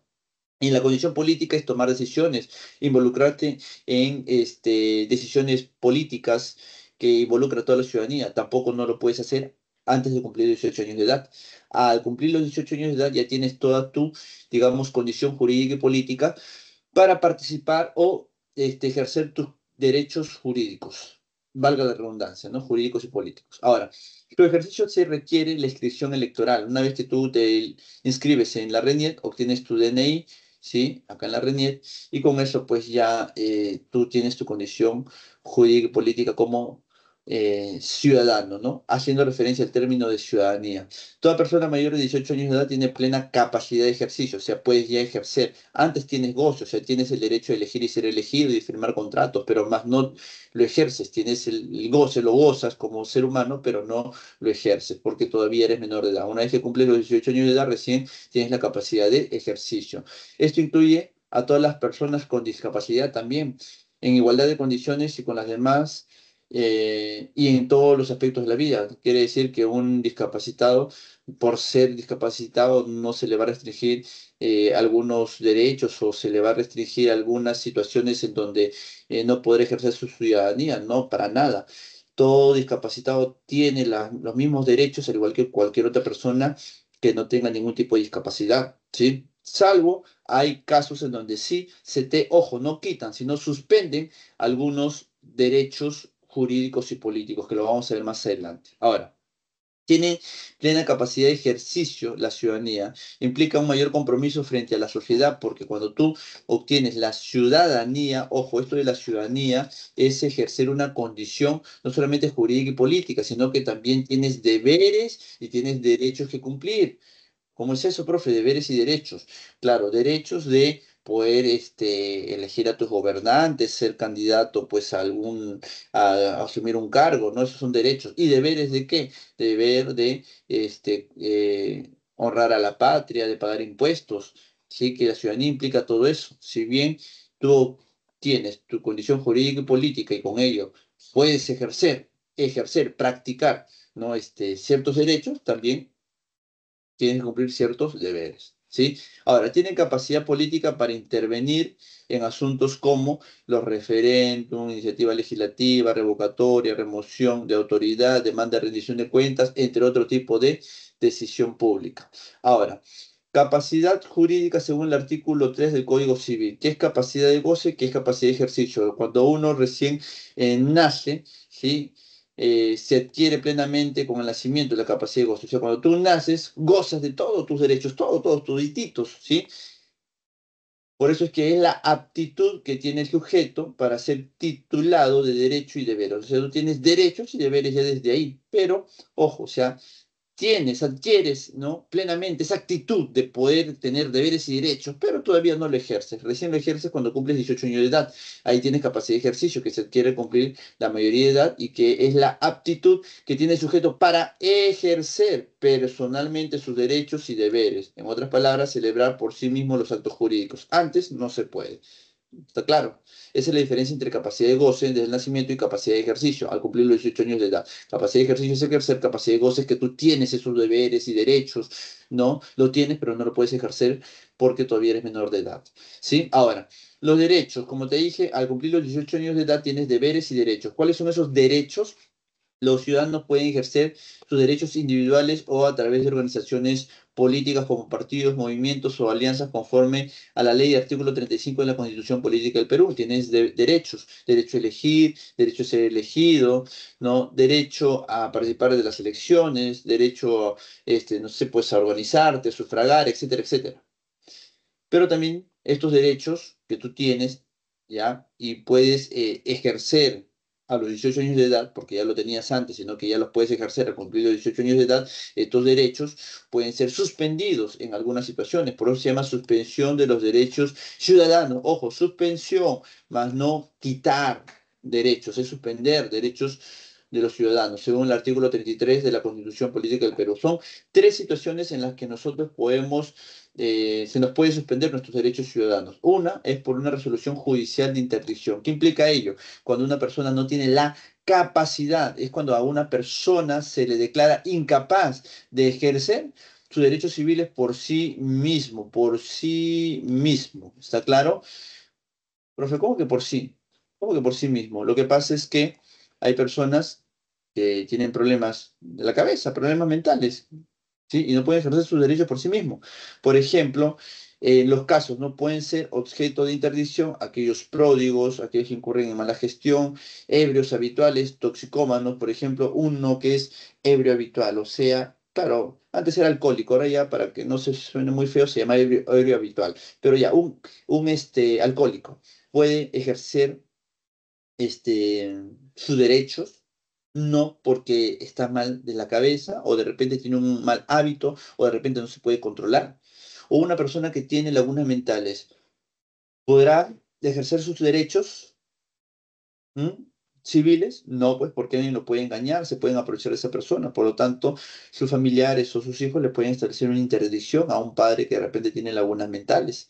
Pero para ello, pues no es que piden la interdicción y le dan, sino que hay todo un proceso. El juez, antes de tomar una decisión, interviene en médicos, psicólogos, para ver si realmente esa persona tiene la incapacidad y por lo tanto es declarado incapaz por no poder ejercer esos derechos, ¿sí? Para ello pueden pedirse la interdicción del incapaz, tanto su esposo o cónyuge o sus parientes, los hijos, ¿no? ¿A quién se le pide?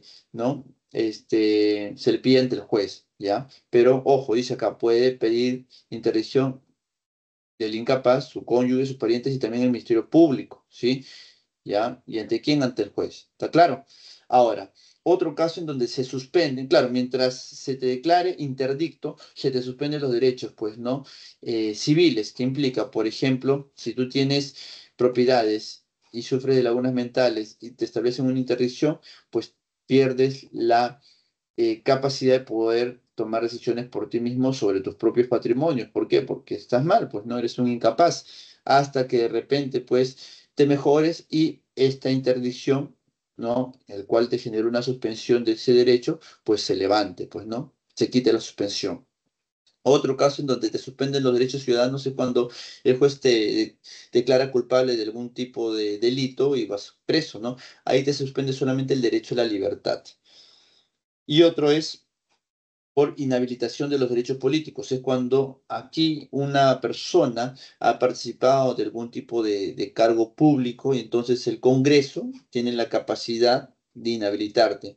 La persona es inhabilitada por el Congreso y no puede fundar ni representar a ninguna organización política mientras dure la inhabilitación que el Congreso te imponga. Por ejemplo, el Congreso le impuso una inhabilitación a Vizcarra por 10 años. Quiere decir que Vizcarra no puede asumir ningún cargo público durante esos 10 años. Si una vez que pasa eso, la suspensión se levanta y puede seguir gozar con ese derecho de poder participar en cualquier tipo de elección pública, pues, ¿no? Elección puede ser a la presidencia o al Congreso. Mientras tanto, no lo puede hacer. Entonces, estos son tres casos en donde se nos va a suspender los derechos como ciudadanos. Ahora, así como tenemos derechos, tenemos deberes. ¿Cuáles son esos deberes?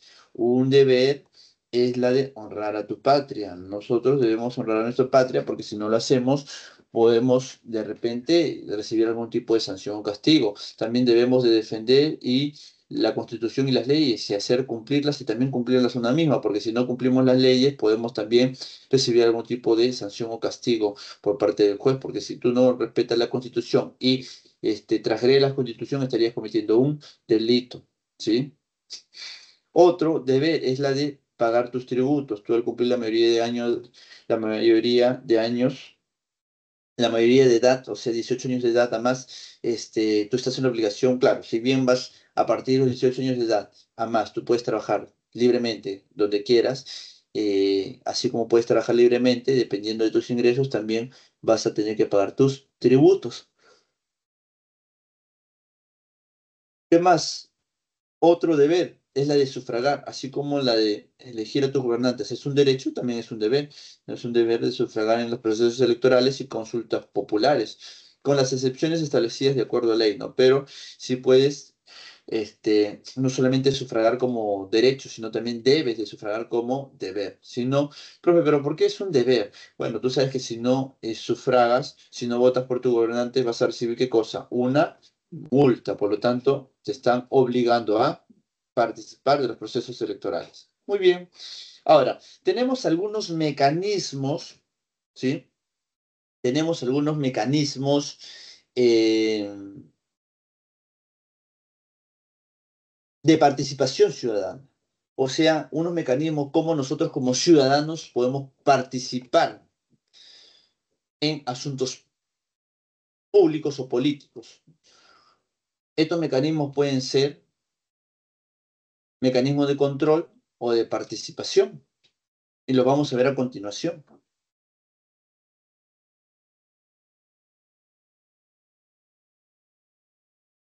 Ya. Por ejemplo, un mecanismo de participación ciudadana, dice acá, constituye un derecho fundamental cuyo ejercicio ha sido afirmándose y extendiéndose a lo largo de los años. ¿Sí? Te repito, los mecanismos de participación ciudadana constituyen un derecho fundamental cuyo ejercicio ha ido afirmándose y extendiéndose a lo largo de los años. Este proceso se expresa también en las múltiples formas en las que la legislación nacional reconoce, regula y garantiza la intervención ciudadana en cada una de las fases de las políticas públicas.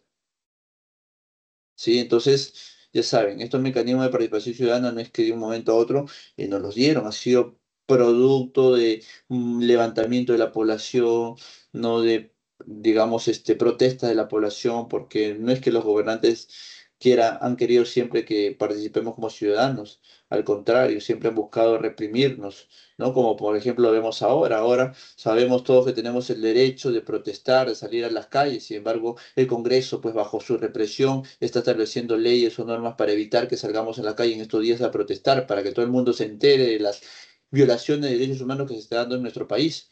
Eso, por ejemplo, se está dando. Sin embargo, ¿qué es lo que sucede? Sucede que el Congreso está evitando que la población salga. Aquel que protesta va a ir a la cárcel, va a ser disparado, dice, ¿no? Ese es un abuso, pues, y eso es una clara evidencia de dictadura. Muchas veces criticamos a otros países, a Venezuela y otros. Sin embargo, no vemos el propio, el nuestro. No somos objetivos con el nuestro, no señalamos al nuestro, que lo primero que tenemos que hacer es cambiar nuestras propias problemáticas, mejorar para poder ver al vecino. Pues no, lamentablemente es una realidad. Así, justamente, menciono todo esto porque todos los derechos que tenemos como ciudadanos no lo hemos obtenido gracias a que tuvimos la bondad de alguna autoridad, sino que el pueblo se ha levantado. Y lamentablemente cuando se levanta siempre hay enfrentamientos entre la ciudadanía contra ciudadanos que son en este caso la policía, pues porque los grandes gobernantes no son los que van a, digamos, a estar en las movilizaciones, no son los que dan la cara, ellos están en su casita dando órdenes para que parte del pueblo reprima al otro, o a la otra parte del pueblo, sea la policía, al pueblo. Eso es lo que hacen y lo que vemos día a día.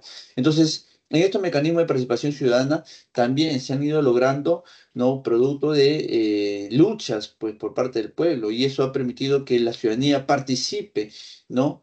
En algunos mecanismos. ¿Cuáles son? Ahorita los vamos a ver. Por ejemplo, estos mecanismos son la de elegir y también ser elegido, opinar sobre asuntos públicos, colaborar y tomar decisiones, vigilar y controlar la buena marcha en la gestión pública, profesor, controlar también, por supuesto, solamente que nosotros no sabemos muchas veces nuestros deberes y derechos. Nosotros tenemos la obligación y tenemos el deber y el derecho de participar en asuntos públicos, protestar, reclamar, exigir a las autoridades, pronunciarnos en los referéndums, en las consultas ciudadanas, presentar iniciativas como ciudadanos. Todos esos son nuestros derechos y deberes, ¿no? Estos, por ejemplo, los podemos ver acá, ¿no? Derechos de participación. Ojo, acá estamos hablando de participación, no de control. Cómo nosotros participamos en asuntos políticos, públicos. Que, ojo, nadie puede decir, profesor, yo no soy político. Todos por naturaleza somos políticos. Quien no me diga que no es político, tiene un mal concepto, una mala definición, ¿sí? Y efectivamente vería más bien ahí que los políticos logran su objetivo, ¿no? Hacer creer a la gente que hay personas que no deben participar en política o no somos políticos, ¿no? Al contrario, todos somos políticos por naturaleza y van a ejercer su política cuando cumplen 18 años de edad al elegir por uno u otro gobernante. Así votes en abstención o en blanco, participas también y eres político porque votas en blanco por alguna razón, por algún argumento. Aunque hay gente que vota sin argumentos, se dejan fácilmente manipular, ¿no? Que es una gran mayoría también, ¿no? Pero bueno, uno de los derechos de participación ciudadana es la de sufragar. Sí, todos tenemos derecho al voto, ejercer, ¿no? Digamos, el poder como ciudadano de elegir a nuestras autoridades, ¿sí? Políticas. El voto es personal, igual, libre, secreto, obligatorio hasta los 70 años, obligatorio hasta los 70 años, ¿sí? Ahora, aparte del derecho del sufragio, tenemos la iniciativa de reforma constitucional. ¿En qué consiste este derecho? En que como ciudadanos tenemos el poder. Ojo, cuando nosotros elegimos a nuestros gobernantes le transferimos poder. Nosotros como ciudadanos tenemos poder. Sí, ojo, tenemos poder de elegir a nuestros gobernantes. Ese poder nosotros le transferimos a nuestros gobernantes cuando votamos por ellos. En otras palabras, lo que hacemos es decirle, ¿sabes qué? Candidato X, voy a elegirte a ti, por lo tanto te estoy dando mi poder para que tú tomes decisiones por mí. Y eso es lo que sucede. Cuando llega la autoridad, lo que hace es tomar decisiones por nosotros, ¿no? Por eso es que tiene poder, ¿no? Porque toma decisiones por nosotros, ya que nosotros le hemos dado ese poder mediante nuestros votos. Pero muchas veces la decisión es perjudicándonos a nosotros mismos, quienes somos los que votamos por esa persona, quienes somos los que colocamos en el cargo a esos congresistas. Esa es la realidad. Por eso es que es importante, ¿no? Tener juicio crítico antes de elegir a nuestros gobernantes, analizar, ¿sí? Hacer crítica, hacer análisis y no dejarnos guiar. Muchos jóvenes se dejan guiar por lo que dicen sus padres, por lo que dicen los medios de comunicación y no sacan su propio juicio crítico, ¿no? Y ojo, muchas veces nuestros padres no han tenido una educación universitaria, por lo tanto tampoco tienen un buen análisis, no tienen un buen juicio crítico y nos dejamos guiar. Entonces, ese es un gran error. Por eso es que si ustedes están estudiando es para que tengan criterio a la hora de elegir a sus gobernantes, ¿sí? Ahora, la iniciativa de reforma constitucional implica que nosotros tenemos el poder, la potestad de pedir el cambio de la constitución de manera parcial o total. Y seguro alguien dirá, profesor, pero no dijeron que la constitución no se puede cambiar. Yo te pregunto, ¿quién dijo eso? ¿Los medios de comunicación? Ya, pues ellos no saben, pues están mal. La constitución sí se puede cambiar de manera parcial o total. Sí se puede, la misma Constitución lo dice. ¿Sí? Pero podemos más bien nosotros como ciudadanos proponer esa iniciativa de reforma constitucional. ¿Sí? Pero para promover ello tenemos que buscar el 0,3% del electorado a nivel nacional. Quiere decir que en las últimas elecciones que se dieron a nivel nacional, ¿no? Se tiene que ver cuánta gente votó.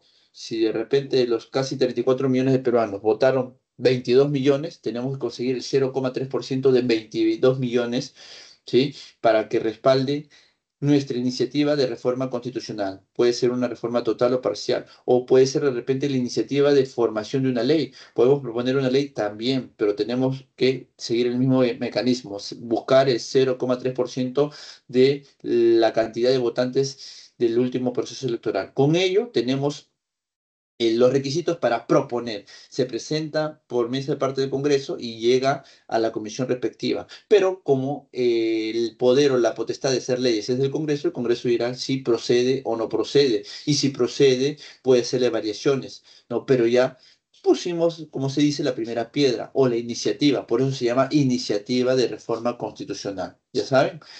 Puede ser tanto de cambio de la Constitución como una iniciativa para formar una ley, en donde, como te dije ya hace unos instantes, se tiene que buscar igualmente el 0,3% del electorado a nivel nacional, ¿ya?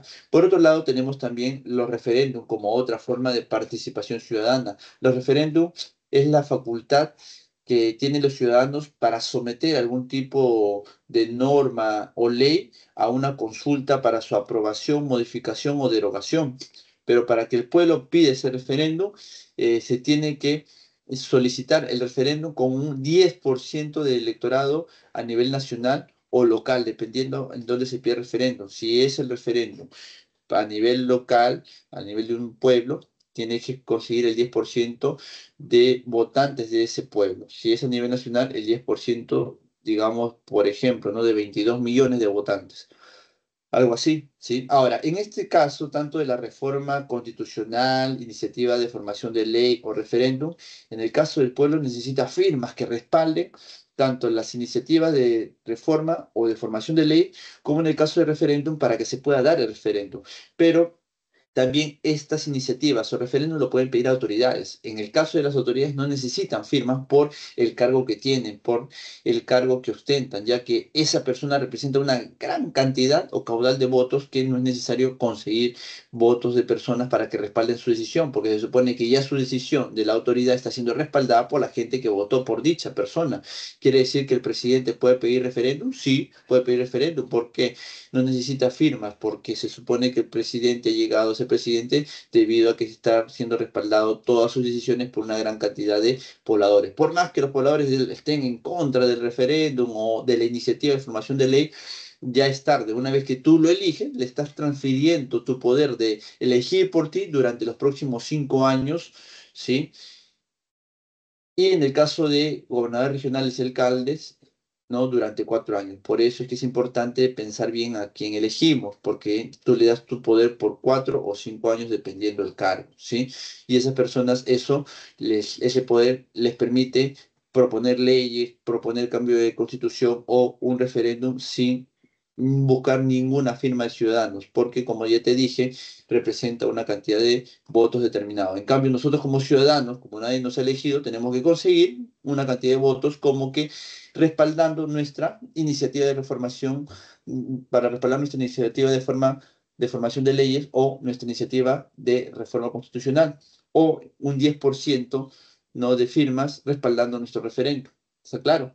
¿Sí? Esos son los procedimientos para estos derechos de participación ciudadana. Ahora, en el caso del referéndum, como ya le mencioné, es una consulta popular que se le hace excepción, excepciones. Artículo 32 de la Constitución. Dice acá, puede ser sometida a referéndum la reforma total o parcial de la Constitución, puede ser sometida a referéndum, o sea, puede preguntarse al pueblo, ¿están de acuerdo con cambiar la Constitución? ¿Sí o no? Entonces, eso sería, por ejemplo, un referéndum, ¿no? Consultar al pueblo si está a favor, ¿no?, o no del cambio de la Constitución. O por la aprobación de una ley, ¿no? Si está de acuerdo o no en la aprobación de una ley. O a nivel local, una ordenanza municipal. O las materias relativas a los procesos de descentralización. No pueden ser sometidas, ¿no? No pueden someterse a referéndum la supresión o disminución de los derechos fundamentales de la persona, porque eso no, pues son derechos fundamentales los cuales no pueden ser sometidos a referéndum. Se puede cambiar la Constitución, menos los derechos fundamentales, ya que estos están respaldados por tratados internacionales, ni tampoco las normas de carácter tributario y presupuestal, ni los tratados internacionales en vigor o en vigencia, pues no, porque ya son acuerdos internacionales. Para ello hay otros procedimientos distintos, ¿sí? Ahora, la ley 31.399, ley que fortalece el proceso de aprobación de leyes de reforma constitucional que modifique el artículo 40 y 44 de la ley 26.300, ley de derechos de participación y control ciudadano, donde señala que para una reforma constitucional, esta debe ser convocada por el presidente de la República por disposición del Congreso y de conformidad con el artículo 206 de la Constitución, ¿sí? En otras palabras, te dije, ¿no?, que el presidente u otras autoridades que tienen altos cargos pueden pedir referéndum, pueden pedir iniciativa de formación de leyes, sí, pero en el caso aquí del presidente, esta ya no está sufriendo una regulación por el Congreso, ¿no?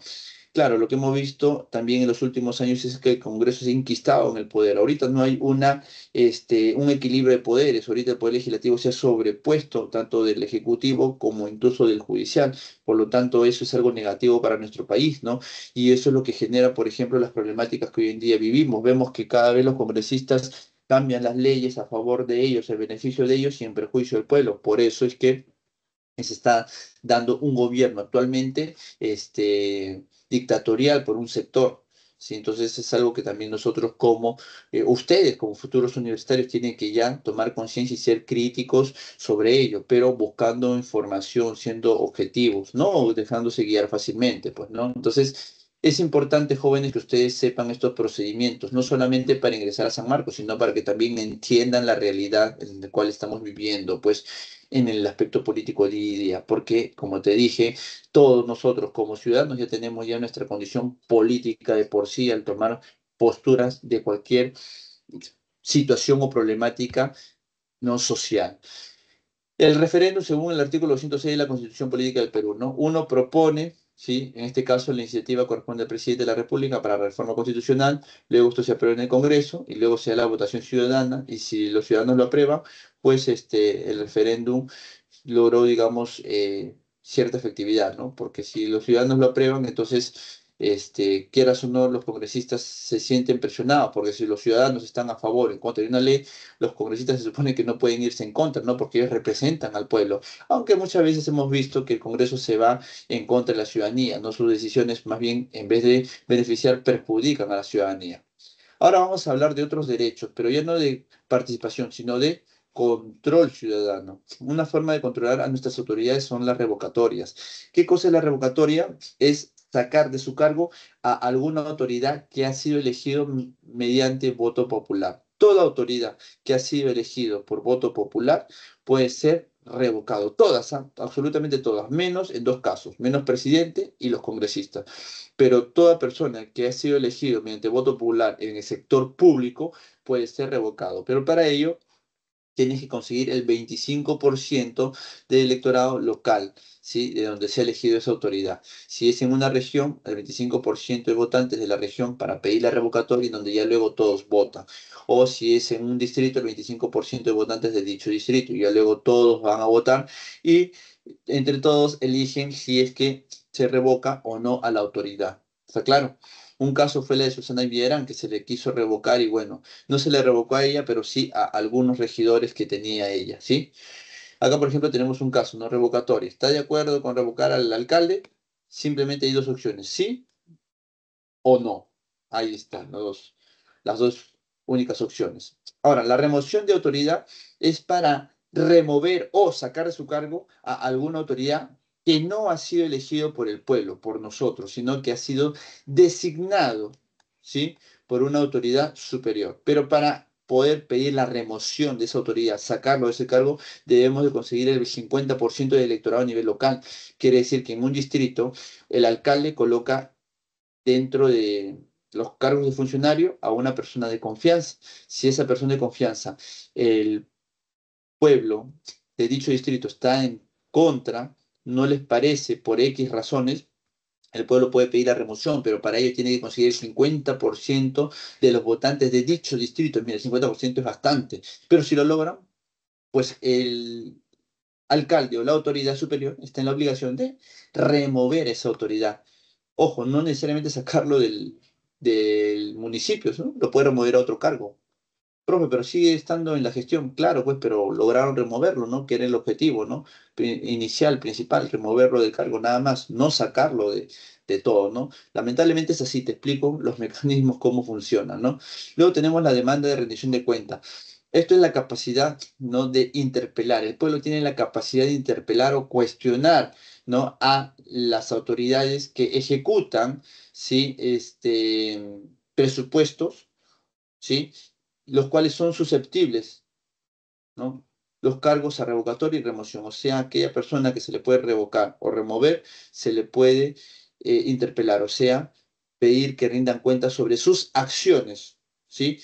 Puede ser en la aplicación del presupuesto o en toma de decisiones. Cualquiera fuera, digamos, la situación, el pueblo puede pedir que rinda cuentas, ¿no? ¿Sí? De las autoridades que son susceptibles a revocación o remoción, ¿no? Se le cuestiona sobre su actuar. ¿Sí? Eso se llama la interpelación. Pero para ello tienes que conseguir el 10% del electorado local para que puedas interpelar. Interpelar es cuestionar a dicha autoridad. Por eso se llama demanda de rendición de cuentas, porque la autoridad rinde cuentas de su accionar.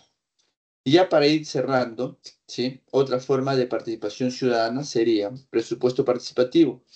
Tú sabes que todos los municipios elaboran su presupuesto, ¿no? Para el año siguiente, pero una obligación de todo municipio a la hora de elaborar su presupuesto es que ellos deben de convocar a toda la ciudadanía y sobre todo de manera específica a las organizaciones, ¿no? Ciudadanas de la jurisdicción.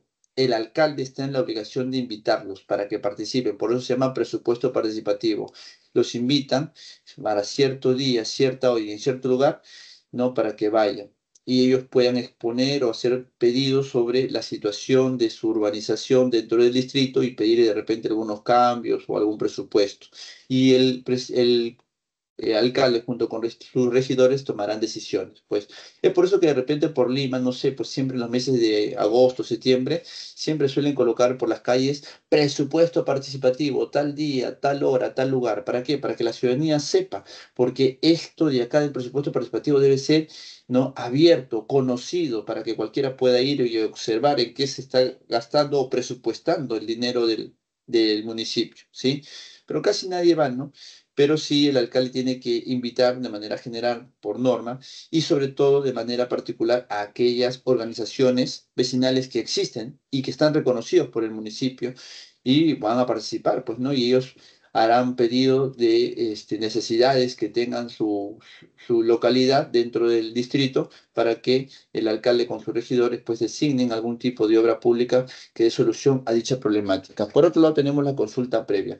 La consulta previa es el derecho de los pueblos originarios para que estos sean consultados, estas personas sean consultadas, ¿no?, de forma previa sobre medidas legislativas o administrativas que afecten directamente sus derechos colectivos. Por ejemplo, si se quiere establecer una ley o norma en donde se ve involucrada, ¿no?, territorios en donde vive cierta comunidad, esa comunidad debe ser consultada porque al ser aprobada esa ley, ¿no?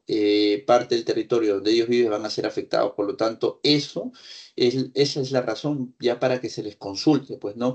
Para que ellos digan si están de acuerdo o no, o qué opinan, o de qué manera les afecten y se busque una, digamos, mejor decisión. Pero muchas veces vemos que las autoridades toman decisiones, aprueban normas o leyes en las cuales perjudican a la comunidad. Por ejemplo, se puede aprobar una norma o una ley, ¿no?, que permita que cierta regiones del interior del Perú que estaban prohibidos para la explotación minera, ahora se pueda explotar minería. O sea, se pueda dar en concesión para que empresas vengan a explotar dichos recursos, pero ese territorio de repente está dentro del territorio de cierta comunidad, entonces la comunidad está, el Estado está en la obligación de consultar a la comunidad sobre esa ley que se quiere aprobar, y la comunidad obviamente lo rechazará porque dirá pues que si explotan los recursos mineros van a destruir parte de sus tierras y ellos viven del usufructo de las tierras, de lo que la tierra les brinda, por lo tanto ellos dirían que no, y el gobierno pues debería, por lógica, buscar una alternativa de solución o simplemente no dejar que se exploten los recursos. ¿Por qué? Porque esas tierras les pertenecen a esas personas, es como que si invadieran tu casa, tu lote, tú lo has pagado y te pertenece, sin embargo el Estado no te lo puede quitar o expropiar, salvo en ciertos casos, ¿no? Igual acá ellos no tienen casa, ellos tienen todo un territorio en donde la comunidad vive en ese territorio. Por lo tanto, si quieren hacer algún tipo de legislación o acto administrativo en donde se ve involucrado de repente tierras de esta comunidad, están en la obligación de consultar a la comunidad, por eso se llama consulta previa antes de aprobarse la norma o de realizar el acto administrativo, ¿sí? Y finalmente tenemos la consulta vecinal, la de demarcación territorial. Esta permite a los ciudadanos elegir la circunscripción al cual desean pertenecer a una determinada, valga la redundancia, circunscripción. ¿Qué quiere decir esto? Que, por ejemplo, hay, digamos, ciertos casos en donde, por ejemplo, una urbanización está entre la frontera de dos distritos y ambos distritos se pelean por considerar como parte de su jurisdicción a dicha urbanización, ¿no? Entonces, como ambas municipalidades, o en este caso ambos distritos, están peleándose por la urbanización y ninguna tiene pruebas o evidencias que realmente muestren que esa urbanización les pertenece, ante esa situación y para dar solución a problemas colaterales, como por ejemplo, ¿no?, esas personas que viven en dicha urbanización tienen que pagar su impuesto predial, ¿no?, al municipio, pero como no saben a qué municipio pertenecen, no saben si pagar al municipio X o al municipio Y. Entonces, para dar solución a esa problemática que conlleva otros problemas colaterales, lo que se hace es la consulta vecinal de demarcación territorial, en donde a todas las personas que viven en dicha urbanización que está, digamos, en disputa, se les pregunta mediante voto a qué jurisdicción quieren pertenecer. Y lo que diga la mayoría es lo que va a ganar. Si la mayoría dice, ¿no?, que quieren pertenecer, ¿no?, al distrito X, pues eso luego se formaliza y toda la organización pasa a ser parte del distrito X y se firma la nueva frontera o demarcación territorial entre el distrito X y Y, que es la que estaban en disputa, ¿sí? Eso vendría a ser la consulta vecinal de demarcación territorial. Hasta ahí, jóvenes, les hago una pregunta. ¿Todo ha quedado claro o hay alguna inquietud, alguna duda, ¿sí?, que tengan? Profesor, ¿se le puede hacer revocatoria en el último año de mandato? No, hay un procedimiento, no se le puede hacer ni en el primero ni antes de salir, pues, porque ya no habría sentido. Hay un procedimiento, tiene que pasar, la revocatoria se hace mayormente luego de los 2 años de mandato de la autoridad. No se le puede hacer en un caso, ¿no? Me eligen a mí y al mes me quieren hacer revocatoria, no se puede. O estoy por terminar mi gestión, me falta un mes y me quieren revocar, tampoco procede. Ahí no procede. ¿Me escucharon?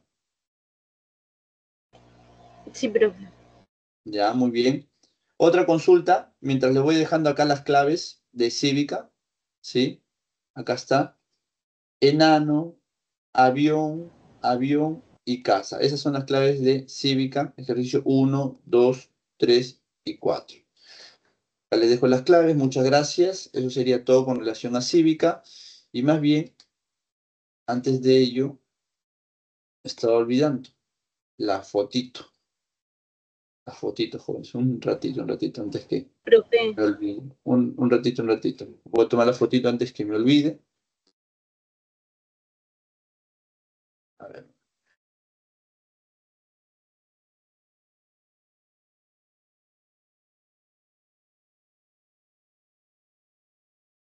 Ya, a ver, díganme. profe, la revocatoria, o sea, cuando se admite, o sea, se realiza y de inmediato ya tiene que dejar cargo, o sea, ¿qué tiempo más o menos? Cuando se da la revocatoria, Ajá. es un procedimiento ya propiamente administrativo luego, no sé, simplemente se da la revocatoria, sale el documento y ahí está la fecha estimada de la revocatoria, pues, Ah, ya, por sí. entonces Ahí el se da informe. todo. Es un cronograma que lo aprueban, ¿sí? Es un programa, si bien la revocatoria lo hace la OMPE, el Jurado Nacional de Elecciones hace el cronograma de la revocatoria, del procedimiento, y que consiste en quitarle, pues, en este caso, la credencial como autoridad, y desde ahí ya asume el que está al segundo al mando. Si es en un distrito, sale el alcalde y asume el primer regidor. ¿Sí? Sí, profe, muchas gracias. Listo, chicos, nos vemos. Cuídense, hasta la próxima. Hasta el próximo martes. Que le vaya bien. Fuerte abrazo. Eso lo Cuido, profe, gracias.